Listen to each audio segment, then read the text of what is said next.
Les additifs alimentaires à fuir absolument. C'est sûr qu'avec la multitude de choix de produits que l'on a aujourd'hui dans nos grandes surfaces, il est difficile, voire même impossible de passer à côté de ces fameux additifs alimentaires-là.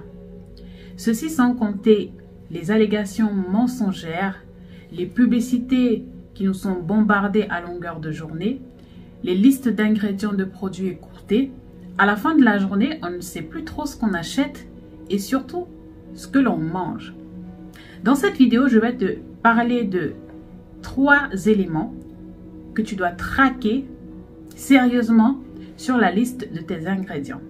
Du moins, s'ils figurent sur tes produits, s'il te plaît, ne les achète pas. Il en va de ta santé, il en va de ton bien-être. Donc, je compte sur toi pour regarder la vidéo jusqu'à la fin, mais surtout très important de la partager à une personne de ton entourage, à tes amis, à tes collègues, aux membres de ta famille pour informer d'autres personnes également, mais aussi à me laisser un pouce bleu en l'air si tu aimes la vidéo et aussi à me laisser un petit commentaire, notamment à me proposer des sujets de vidéo. Je serai ravie d'en faire à la demande. Si c'est la première fois que tu passes par ici, je suis Grâce, l'ange gardien de ta santé. Mon objectif, t'emmener à prendre conscience que ta condition physique et mentale, actuelle et même future, résulte des choix de vie que tu fais quotidiennement. Donc, il est de ton entière responsabilité de prendre soin de ta santé. Sur ce canal, tu trouves des vidéos autour de la nutrition, de la nutri-cosmétique, mais également du bien-être au féminin. Donc, si ces thématiques t'intéressent, je t'invite définitivement à faire partie de la communauté. Le premier ingrédient que tu dois traquer sur la liste de tes produits, ce sont les carragénanes, en abrégé E407. Ceux-ci sont réputés, ont été prouvés de causer une inflammation intestinale.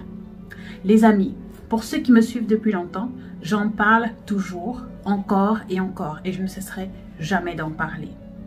L'inflammation intestinale, une mauvaise santé intestinale est la première cause, est l'une des premières causes de maladies de tout genre.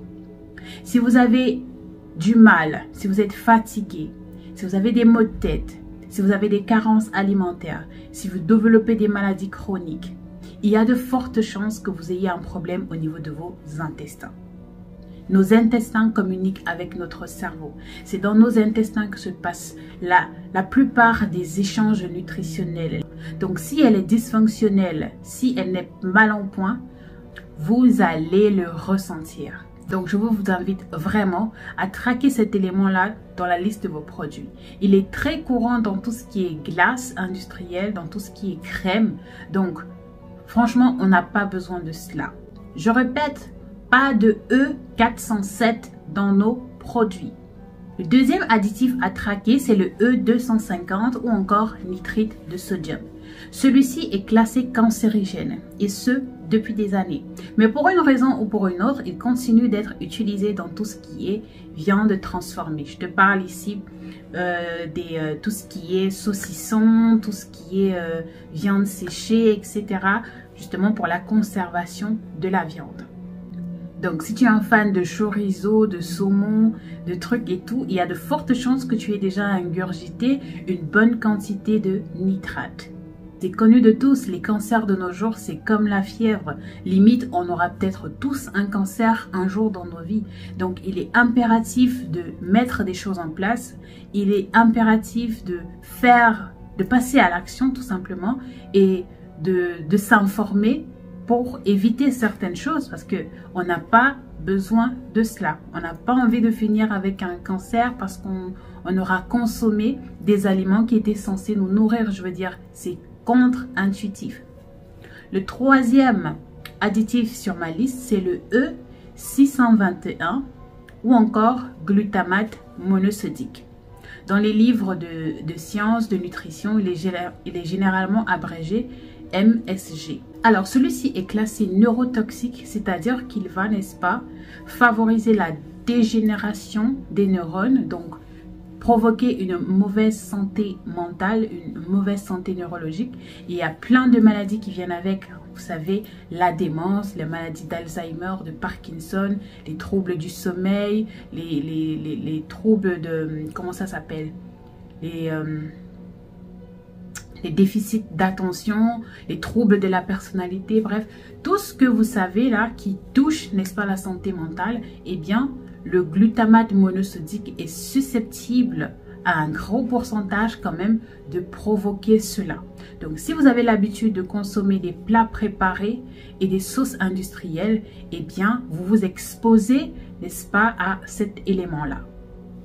Alors, je ne comprends pas cette tendance que l'on a aujourd'hui.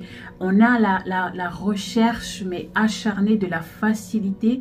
Je veux dire, pour faire des œufs, il y a juste à mettre une poêle au feu, de casser les œufs et de mettre dedans. Pourquoi avoir ce besoin d'acheter des œufs faits industriels? Pour cuisiner, je veux dire, moi j'adore cuisiner, j'y prends du plaisir, c'est relaxant, c'est apaisant, je sais ce que je mets dans mes repas, je sais ce que je cuisine, bref, je veux dire, il n'y a pas besoin d'être comme ça. Il n'y a pas besoin de rechercher comme ça perpétuellement la facilité, parce que d'une part, c'est ce que ces industriels-là ont compris, et donc ils nous sortent comme ça tous les jours une panoplie de repas. Peu importe ce que tu cherches aujourd'hui, il y en a l'équivalent, un plat préparé industriellement. Mais ce qu'il faut comprendre, c'est que ces plats, ils doivent être conservés sur une longue durée. Ils doivent durer sur le temps. Et un industriel, je vais vous le rappeler, peut-être vous ne le savez pas, c'est principalement le profit. Il faut qu'il fasse du profit. Donc, il ne va pas choisir les meilleurs morceaux de viande. Il ne va pas choisir les meilleurs légumes frais, récoltés. Il ne va pas choisir les meilleures épices de bonne qualité et tout pour cuisiner. Il va acheter des ingrédients le moins cher possible pour pouvoir faire une grosse marge. Donc, il ne faut pas l'oublier. C'est d'abord le profit. Il faut gagner un max d'argent. Et quand on veut gagner un max d'argent, eh bien, il y a des choses qui ne vont pas être prises en compte. La qualité, l'éthique, bref, il y a un tas de trucs qui ne vont pas être considérés. Donc ça, il ne faut pas l'oublier. Donc ce serait naïf de penser que, voilà, ils vont cuisiner comme la mamie le fait à la maison, dans les règles de l'art. Non, c'est cuisiner en batch, c'est cuisiner en, vous imaginez un peu, en kilos, en tonnes. Donc, on n'est pas là pour vérifier si tout est OK, si tout va bien et tout. Et pour que les aliments soient conservés aussi longtemps, parce que tu t'imagines bien, hein, ça reste dans les congélateurs des mois, voire des années, il faut bien que l'on trouve des moyens pour pouvoir conserver les aliments. Et c'est ainsi que on va ajouter du tout et du n'importe quoi dans les produits pour prolonger justement la conservation. Sauf que ces produits-là ne sont pas compatibles à notre organisme. Ce ne sont pas des choses dont on n'a pas besoin de ça en fait. Je veux dire, il y a 50 ans, la plupart des produits que l'on voit aujourd'hui dans les supermarchés n'existaient pas. Je veux dire, au jour d'aujourd'hui, tu entres dans un supermarché, tu regardes les étagères et tu te dis, mais c'est à quel moment on est arrivé jusque-là? Voilà, toutes les entreprises, c'est tout le monde qui crée son produit, c'est tout le monde qui fabrique je ne sais pas quoi. Et nous, comme ça, brainwash, lavement de cerveau, on est là, on suit la tendance. Et le pire de tout, c'est que nos enfants qui sont encore en train de se développer, qui sont en train encore d'évoluer dans ce monde, dans cette vie, ils prennent ces habitudes et ça devient normal. Donc, c'est-à-dire, pour eux, c'est une normalité. Et après, voilà, chacun fait ce qu'il veut, d'accord? Chacun est responsable de soi, chacun fait comme il veut. Et je vois déjà des personnes venir mettre dans les commentaires que l'on le fasse ou pas, on finira tous par mourir, ok? Si tu veux finir dans tes derniers jours avec un cancer colorectal ou un cancer de je ne sais pas moi du cerveau, ok? Il n'y a pas de souci, moi je ne veux pas de ça. Donc, il est temps vraiment que l'on soit conscient de ce que l'on consomme. Il est temps que l'on soit conscient de ce que l'on donne à manger à nos enfants, à nos familles.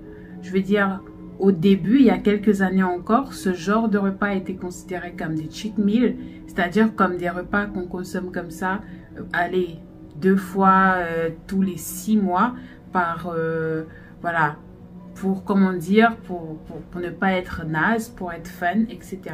Mais au jour d'aujourd'hui, cela régit carrément notre mode alimentaire quotidien. C'est-à-dire que le matin, on va aller acheter, je sais pas moi, à midi, c'est kebab, c'est un truc vite fait à emporter. Le soir, c'est pizza. Bref, ça va dans tous les sens. Mais vraiment, je veux dire, si tu as des symptômes comme fatigue, dépression, anxiété, tu as mal aux articulations, tu as des plaies, tu es ballonné, chez nous les femmes par exemple, il y a de plus en plus de femmes qui développent de l'endométriose, syndrome des OSOPK, de l'infertilité carrément, il y a de plus en plus d'opérations, de bypass, etc. Bref, je veux dire, s'il y a tout ça, eh bien c'est des faits en fait pour nous faire comprendre que notre mode de vie ne correspond pas avec, nos organismes, avec la biochimie de nos corps. Donc il est hyper méga important de poser des actions, du boycott, pourquoi pas. Il y a certaines marques aujourd'hui carrément, je pense qu'elles ne devraient pas exister. Mais voilà, il y a le lobby, il y a, vous savez, hein, l'organisation et tout. Donc, mais je le dis et je le répète encore une fois, il est de ta responsabilité et de la mienne aussi de mettre en place des actions pour se préserver. Je veux dire, si tu ne peux pas changer le monde, mais si tu fais des actions, si tu poses des actions à ton niveau, eh bien, ça va quoi? Parce que ça ne sert à rien non plus de te dire tu vas changer le monde. Tu vas te porter, tu vas te mettre une grosse pression. Alors qu'il y a des... Voilà, autour de toi, tu ne peux pas influencer forcément des choses qui sont autour de toi. Mais tu peux faire des choses à ton niveau pour te porter mieux, pour te sentir bien. Et ne l'oublie jamais. Tout ce qui est industriel, tout ce qui est multinational, tout ce qui est marque et tout, c'est le profit. Il faut produire le plus moins cher possible et vendre le plus cher possible. Si tu regardes bien, si tu observes, si tu prends la peine d'analyser la situation, tu te rendras compte que ces gens-là, ils dépensent plus dans le marketing qu'autre chose. Parce que justement, s'ils ne font pas le marketing de leurs produits, on ne saura pas que ces produits-là existent, on n'aura pas envie de les consommer. Voilà quoi. Donc, pense-y. C'est que du profit. Donc, préserve-toi. Tu n'as pas forcément besoin de cela. Ça ne te sert absolument à rien. Je te dis merci de m'avoir suivi jusqu'à la fin. Surtout, prends soin de toi. Des petites actions chaque jour qui te permettra de t'améliorer, mais surtout de préserver ta santé sur le long terme. Et moi, je te dis à la prochaine vidéo. Ciao, ciao.